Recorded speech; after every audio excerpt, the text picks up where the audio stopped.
तेजस्विनावधीतमस्तु मा विद्विषावहै।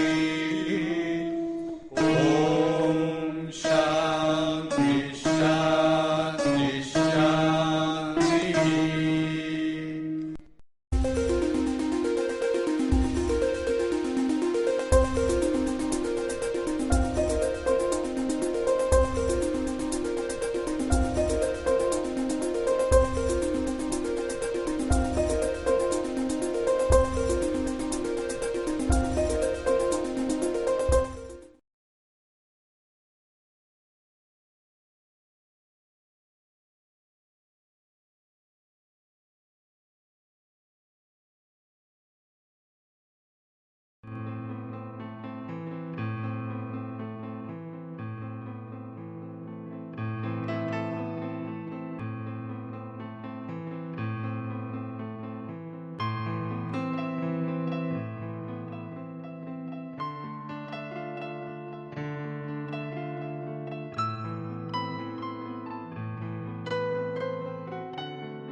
We defined the digital signal as a signal which can only take discrete levels, and in order to realize it using simple devices like switches, we restricted to two levels, 0 and 1.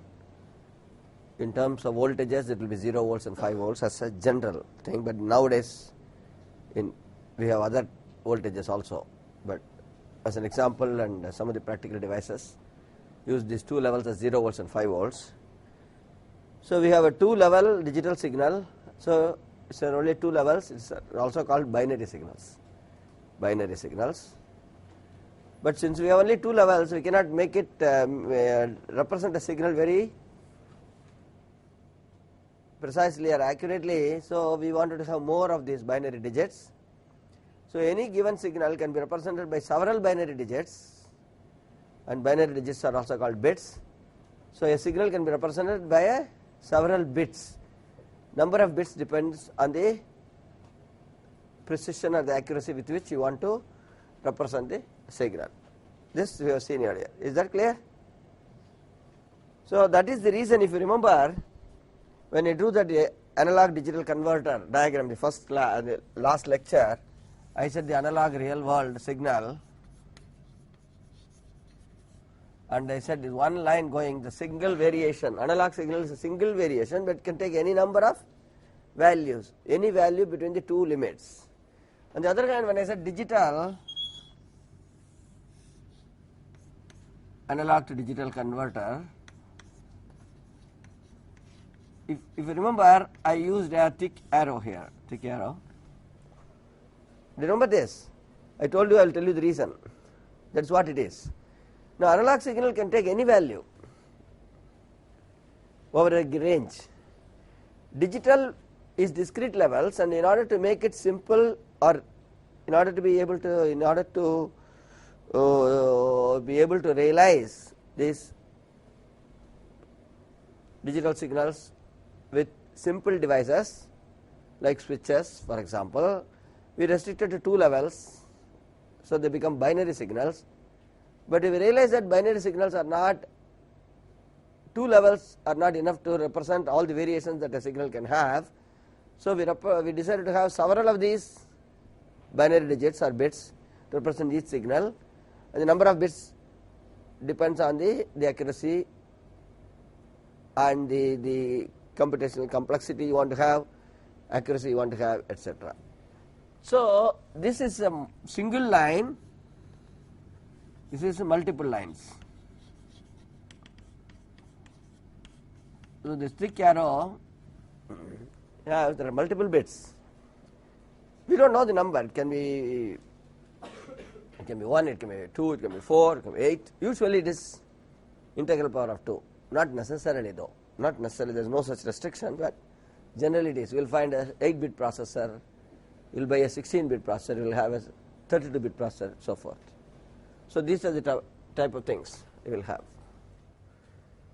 And normally, I said, unless otherwise stated, I think I told you the other day, unless I otherwise stated, these signals will assume as two levels being 0 volts and 5 volts.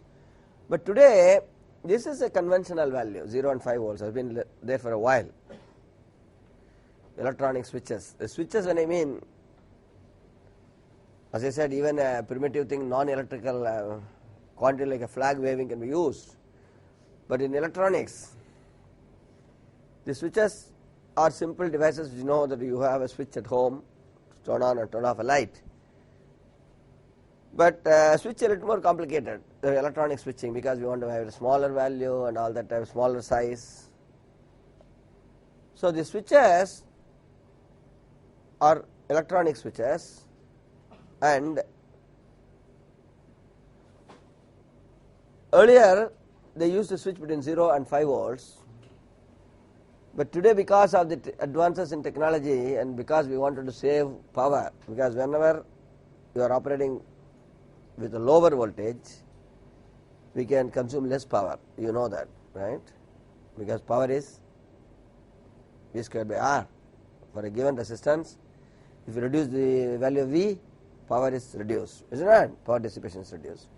So today, the technology is power saving technology because we want to have everything handheld. I told you the other day what are the various devices that you can have in digital domain, like a handheld calculator, or a cell phone, or a hearing aid, or any of those things which operate in the battery. In order for the battery to last for a long period of time, I would like the energy to be consumed by the circuit to be very little, and that can, one of the ways, there are several techniques they do, there are several techniques they use to reduce the power consumption. One technique is to reduce the supply voltage.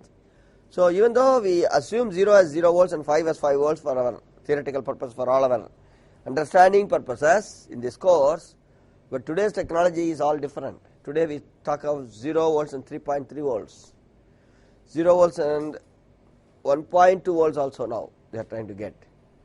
Why 1.2 volts? With a single battery I should be able to operate an electronic device, which is a very complex device like a Walkman, if you can, or any of those things. So they want to have a 1.2 volts, and then they want to have less than 1 volt. Of course, it's not that easy. It's not voltage scaling down. It's not going to directly affect the circuit. It is going to have several other problems.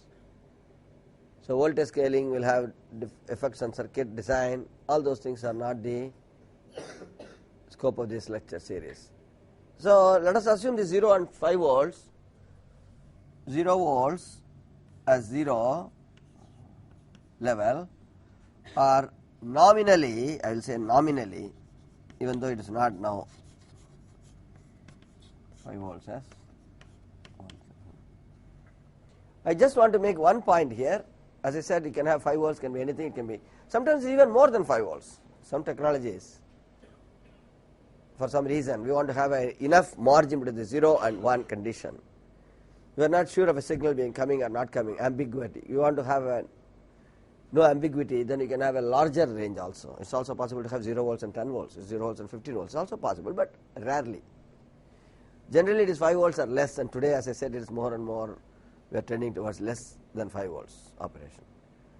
But one thing I want to tell you, there is something known as positive logic and negative logic. In a positive logic circuit, 0 level, voltage corresponds to 0 level. Okay, 0 volts, 0 corresponds to 0 volts, and 1 corresponds to 5 volts or any other nominal value like 3 volts, 3.3 volts, etc. This is called positive logic. That means one level value of the variable, whether it's a voltage or current, doesn't matter. Voltage 5 volts, 0 volts, current it can be 1 ampere and 0 amperes, right? It can be current also. Binary variable signal need not be only voltage signal, it can be current signal or power or whatever. As long as the 0 level is, value of the 0 level is greater than 0 level value, such a signal is called a positive logic signal. That means presence of a signal is represented by a higher value. Presence of a signal is represented by higher value is called positive logic. Obviously so, positive. Occasionally though, we may have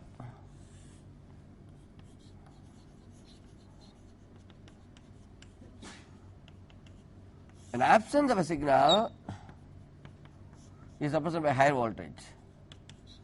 Again, this 5 volts is nominal, it can be anything. It can be 3 volts, it can be 1.2 volts, 3.3 volts or whatever, even 10 volts for that matter. In absence of a presence of a signal is represented by a value which is less than the absence of a signal, the value of this parameter, the absence of the signal. The value of the parameter in the presence of a signal is less than the value of the parameter in the absence of a signal. Such a logic is called a negative logic. So 0 level value, or let us say one level value is, I will not write the detail, you can write it down yourself, less than 0 level. It can be any parameter, as I said, it can be any parameter or it can be any value, it can be voltage, current, whatever. And one other thing, it need not be always positive, 0 volts and 5 volts. I can have, for example, 0 volts and minus 5 volts. Minus 5 volts and 0 volts. Here again it is greater, right? 0 is minus 5, 1 is 0. Here on the other hand I can have 0 as 0 volts and 1 as minus 5. Anytime the presence or one value, one level is more, it is called positive logic. Whenever one level is less, it is called negative logic. This is by the way, but mostly, as I said in this course, these are all concepts I am trying to tell you, because these things in the introductory course I don't want to confuse you with so many variations and parameters, positive logic, negative logic. I will not give you one problem with 5 volts as the one level, another problem with 3.3 volts. There is no point in doing it, just for understanding concepts. We will stick with positive logic, 0 volts as 0 level, 5 volts as 1 level. That will be the standard thing unless otherwise told, either for reason of a particular circuit to be explained properly or to give you a complexity in the examination or whatever. But unless otherwise stated, you don't have to keep on asking me, are you talking about positive logic, negative logic? You don't have to keep on asking me, do you mean 1 is equal to 5 volts? Or, do you understand what I am saying? Okay. Now we said, in this course, we have now said the ground rules. We said what this is all about, what is digital, how is a digital signal different from analog signal, how you can have only 2 levels and still have whatever representation you want in terms of the range of value or the accuracy of the value. We also said the advantage of digital and still why you need to have analog part of the system, all that. We have said the ground rules, we talked about positive logic, negative logic. We also said how to represent a number which is normally we are familiar with digital representation, a decimal representation to binary representation, and similarly a binary representation back to decimal representation, that you are supposed to know. I gave you as a reading assignment. With all that out of the way, let us get into the, if you remember, the hierarchically we said system, subsystem, modules, functions, logic level, whatever, gate level, circuit level. What we will not do is draw transistor level circuit and analyze currents and voltages. We will also mention currents and voltages, as I said now in this case, 0 volts and 5 volts. You should have an approximation. You are an electrical engineer after all, and we are going to finally deal with voltages and currents in the lab. So you should know that. So finally we will talk about voltage.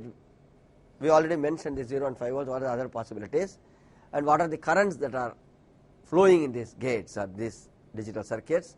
We will see, but for that we will always stop at the functional level. We will define a functional block, and what are the various, analyze various functional blocks and use these functional blocks in the design of digital circuits. That is our goal.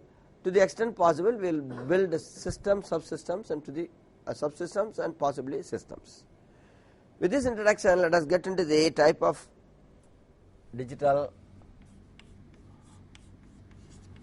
types of, let us say, functional blocks.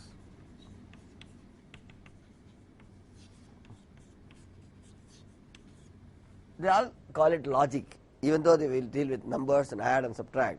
Whole thing is called logic, because the basis of all the circuitry is what is known as a gate.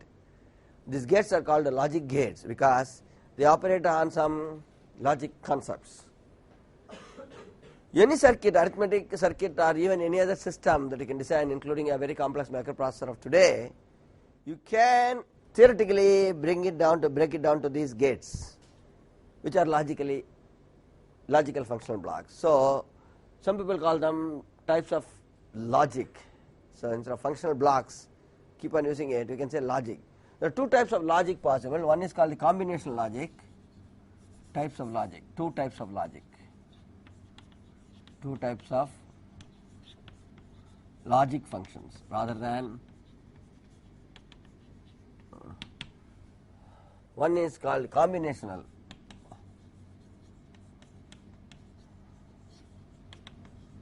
The other called sequential. In any digital system, especially practical system, there will be combinational elements and sequential elements.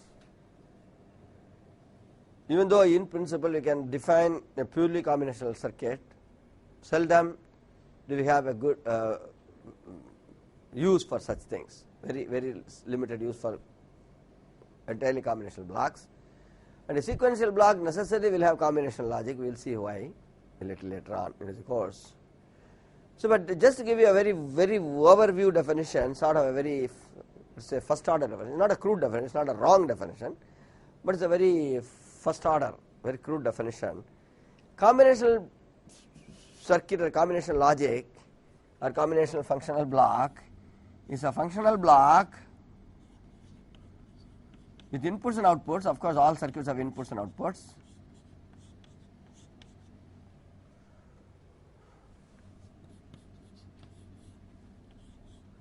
Outputs of this block depend only on the inputs at that time. If we give a set of inputs, a set of outputs are defined for this combinational block. I have to implement it. You can analyze to get what it is, or I can, given this input-output relationship, I can build this combinational logic by designing it. The concept is combinational block, the output depends only on the inputs at any given time. Outputs depend only on the input or the current inputs, only on the current inputs. It doesn't store the history of the circuit.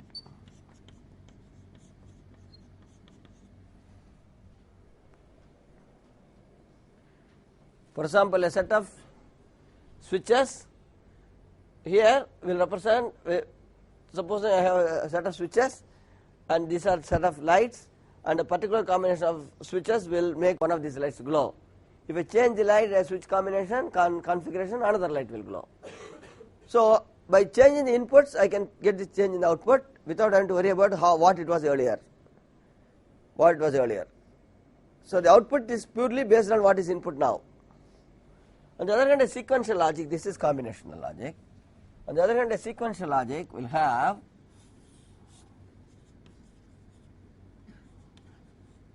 again input output,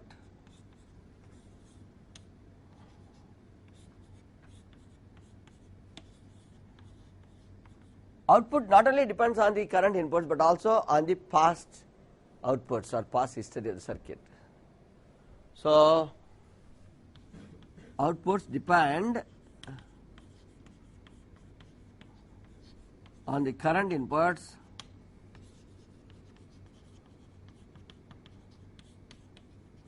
and past outputs. Take an example of a counter. If you want to count, say count one more, what is the new value depends on what is the old value. If I had 6 earlier, now it will be 7. If 13 earlier, now it will be 14. So the counter can be a counter has to be a sequential circuit because it has to have a sequence of things. The microprocessor or a computer has to be sequential. You give an input, it has to take it and then consider something and give the output. Some sort of a sequence of operation has to take place in order for you to get a proper result. So sequential circuit not only have consider the present inputs, also consider the previous outputs or the past history of the circuit. In other words, before it decides what is this output. The current output depends on the current inputs as well as the previous history. Previous history is represented by the past output. Is it not? So it needs a memory which is not required in the combinational logic. That is the only difference. This circuit need not remember anything. Like you guys, you come here, listen and go. You don't worry about this course, right? Only for the exam, you'll start looking at what this man has been talking so many days. Let us see what is there in this course. In the sequence circuit, on the other hand, the behavior depends on the memory. What is the thing? Like movies, no? Yeah, cricket statistics, you have memory, right? You want to watch a match, you have to know the previous score of all the players. Okay? Why did Sachin Tendulkar fail 7 innings in a row? Right? That history is required. So past history, memory. So this circuit does not need a memory.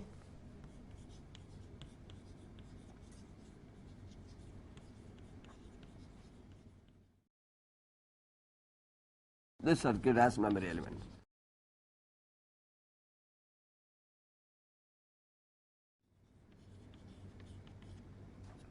How the memory element will be built will be seen later when we come to sequence circuits. But I want to tell you this is a broad classification of this. And most circuits are, digital circuit systems are sequential, of course. There is no use. For example, you are going to have an elevator, lift. You have to press the, let us say you press the up switch. You are in 3rd floor, you want to go to 5th floor. You say, you press it up. Only if it knows you are in 3, it can add 2 and then go to 5.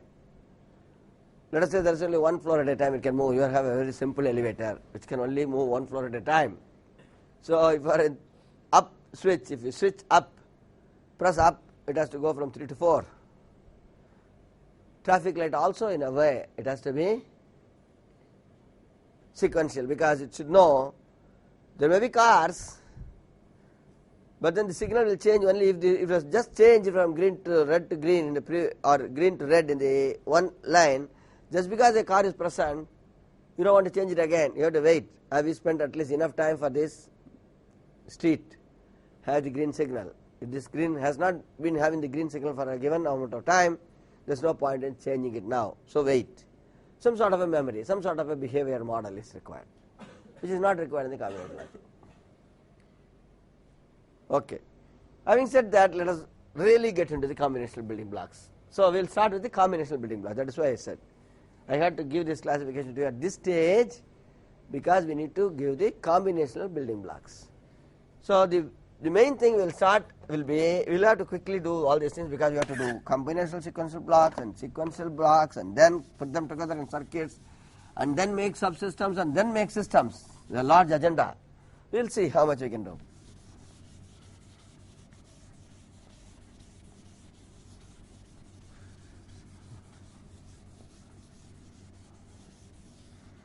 Okay. So combinational building blocks, or combinational, I will not even say combinational building blocks, basic building blocks, basic combinational building blocks. That means there are basic building blocks and little more complex building blocks. We will start with basics. The basic combinational building blocks are called gates. All of you know this, most probably from your high school physics. I don't know why they teach these things in high school physics. They would rather teach you good physics. Combinational building block is just by giving one chapter on electronics. Anyway, since you have, most of you know what it is, gates are the combinational building blocks. Gate is a logical function, that's all. Gate is a logical function. That means it decides an output based on the input conditions and the definition of the function of the circuit. So what are the basic gates we are familiar with? AND gates, of course all of us know that. AND gate, this is a symbol for the AND gate. Let us say there are two inputs A and B. Let us say F is the output, F is A and B. This dot is here, is not a product or a multiplication dot, it is AND operation. This is an operator called, and this dot is called an operator, AND operator.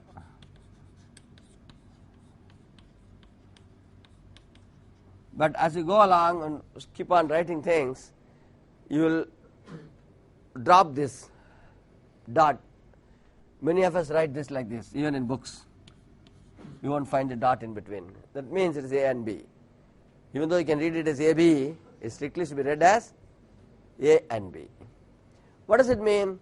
An output F is present only if both A and B are present, and that is why it's called AND operation. Both A and B are present. Even if one of them is absent, output is absent. So F is true. Presence or absence, instead of saying all that, because signal can be present or absent. So what is going to say, true or false is what we normally say. F is true if both A and B are true.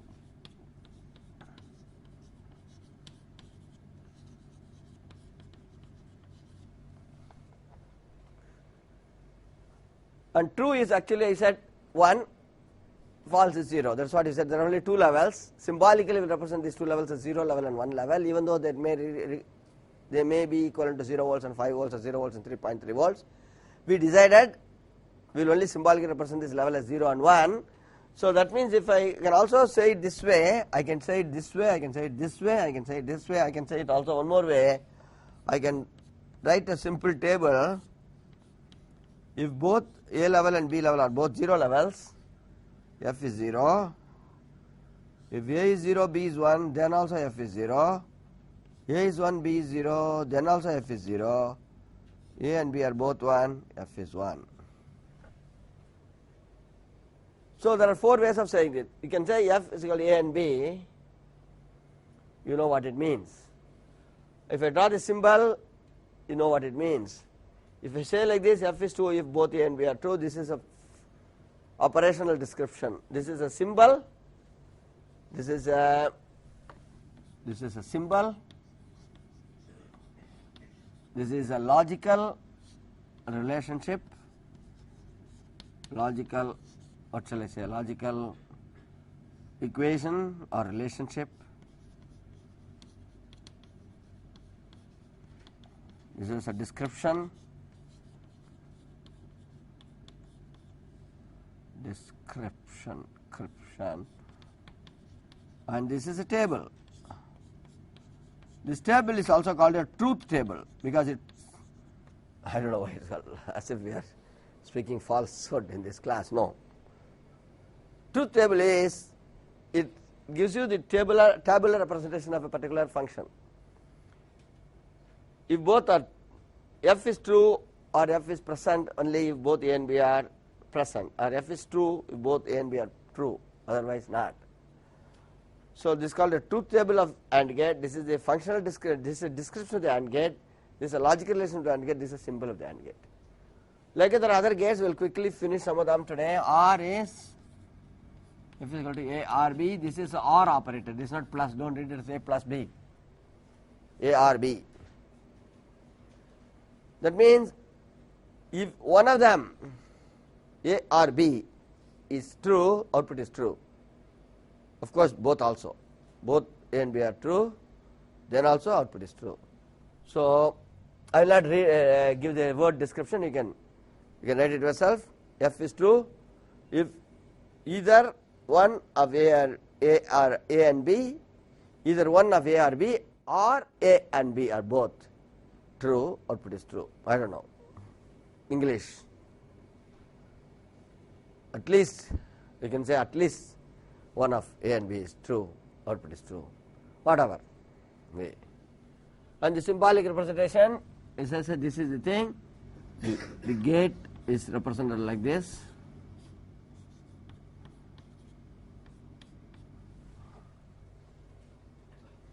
And then the truth table is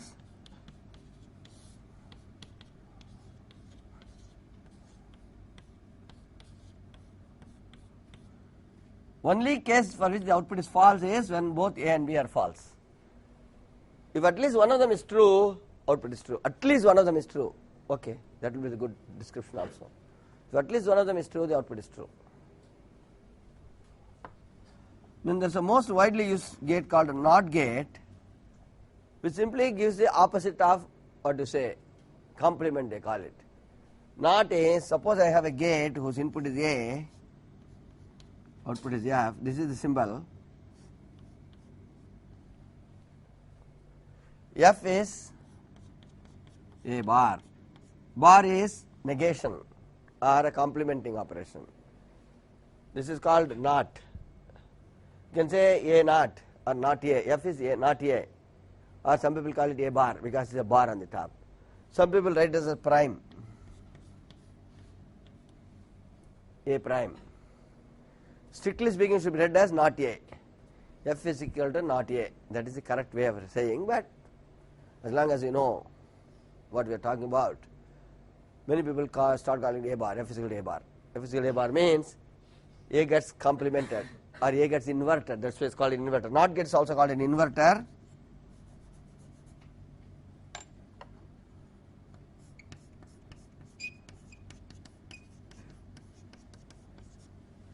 That means if A is, there is only one input A, one output F. If A is 0, F is 1, A is 1, F is 0. This is the truth table of an inverter.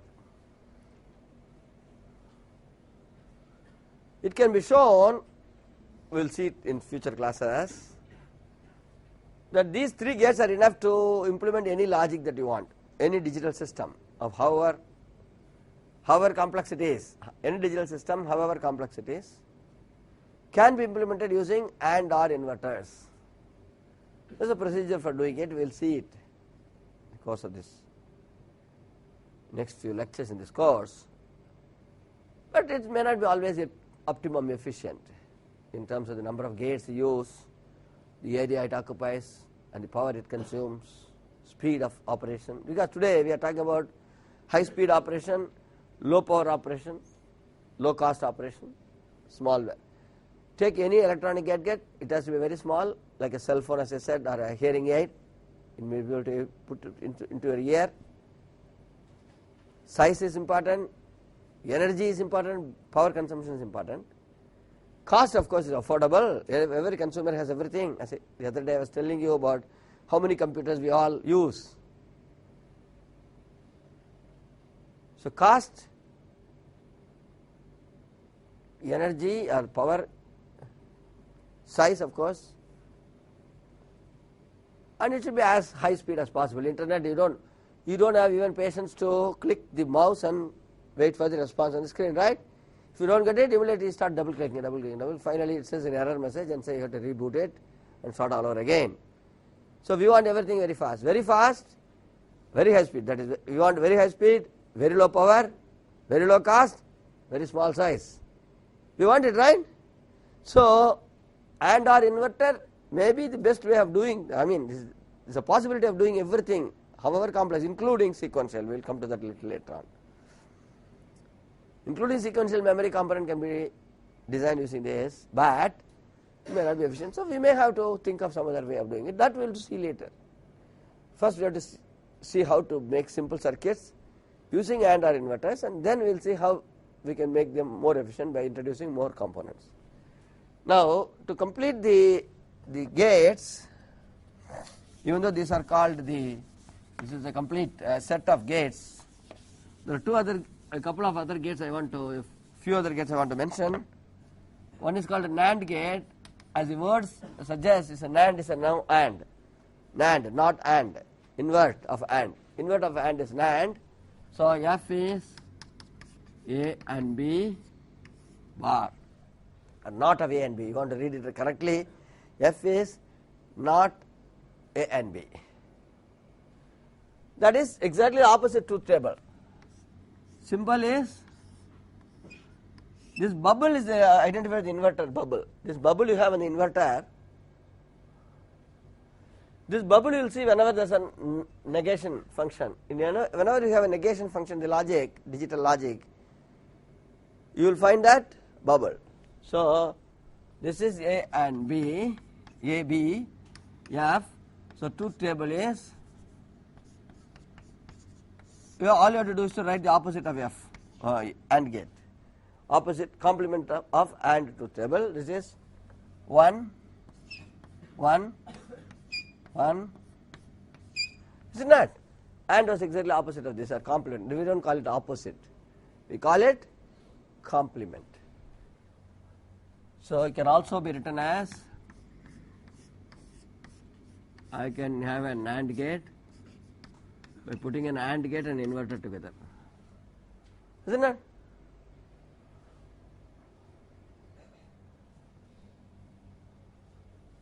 So, this is a AND gate, this is OR gate, not an inverter, this is NAND gate. Then I am going to have a NOR gate, which is to be expected as complement of ARB, not ARB, which is a logic function with a bubble up. Can also be written, if you want to, as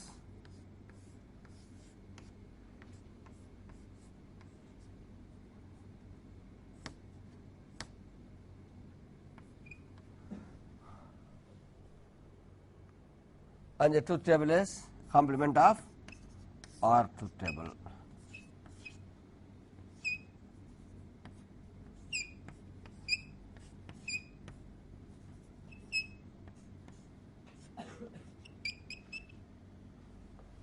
Okay.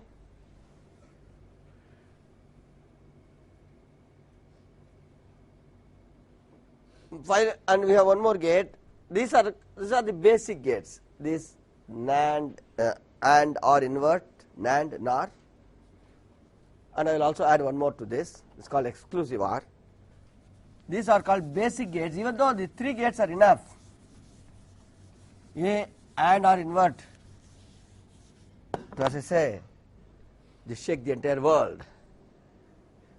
We can build any circuit, any complex digital logic, be it sequential or combinational, can be proved to be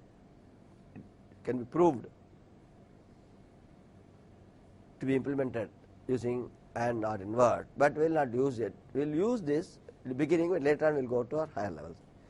But still NAND and NOR, why are we studying? Because they are convenience. Whenever you have an AND and inverter, why don't you combine and have a single gate instead of two gates? So, we need this type of extra gates not to simplify our circuitry. Always have these four goals in mind: low cost, low power, small size, high speed. High speed can be also replaced by high performance, because speed is only one aspect of a performance. So, performance in terms of speed in the case of computers, but high performance, low cost, low power, small size. So, in order to do that, we need all these extra things. Now, exclusive OR is one other gate. Exclusive OR is same as OR gate, except that in OR gate we said either A or B or both true, the output is true, right? Output is true, if A is true, B is true, or both are true. If you remove that both class, output is true only if either A or B is true, otherwise it is false, not when both are true. That's called exclusive OR. That means you exclude the possibility of both being one. That's called exclusive OR gate. The symbol is this, same as OR symbol with a little arc in front.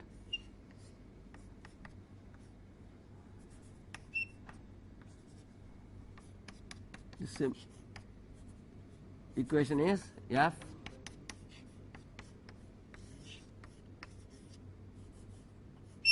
Somebody has a question here? Oh, I'm sorry, there's no bubble. Oh, very good, you are all alert, especially on a Monday morning. A exclusive or B? No bubble. Good. So my truth table is very simple.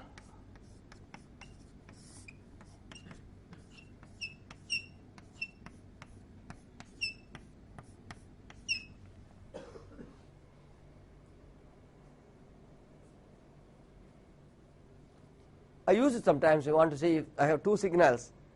If one of them is present, I have an output. I am expecting only one of the signals. I am not expecting both signals at the same time. A good detector. This is a good signal detector. If I have two signals, one of them may be present. We have only a combination of either one of them is present or none of them is present. If that is the case, this will be a good thing. When none of them is present or both of them present also is not required. But the complement of exclusive OR has to be exclusive NOR. Exclusive NOR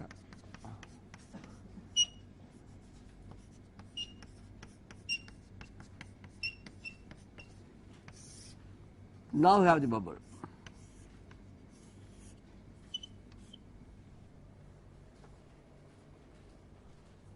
This is A, B, F. The symbol is F, A, this is the exclusive OR symbol. Plus in a circle, plus in a circle. Since it is an exclusive NOR complement,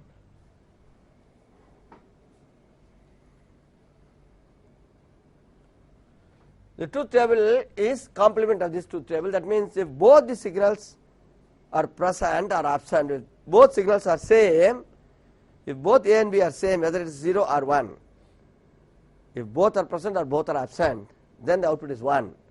Otherwise the output is 0. Okay? That means the truth table is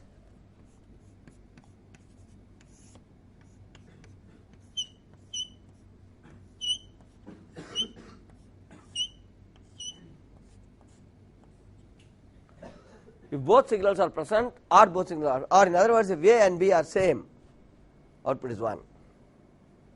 If A and B are different, output is 0. So it's also called a coincidence detector. If A and B are same, it's called coincidence. A and B are incident or non-incident, coincident, or equivalence. A and B are same, A equal to B, either 1 or 0. So this gate is also called a coincidence gate or an equivalence gate. Coincidence or equivalent.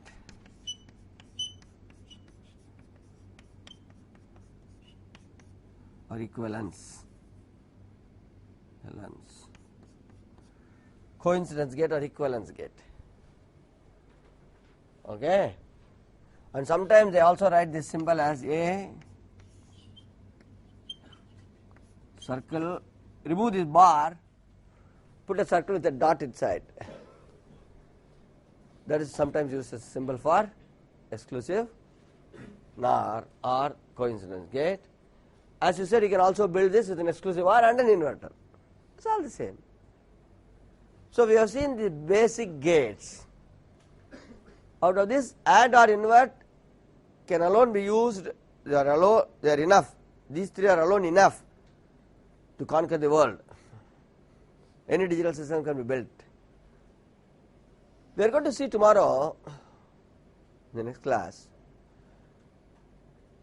NAND and NOR by themselves are also enough, each one of them, not together. What AND OR invert can do, I said AND OR invert is enough to do everything, and we have NAND, NOR, etc. to simplify logic, that is what I said.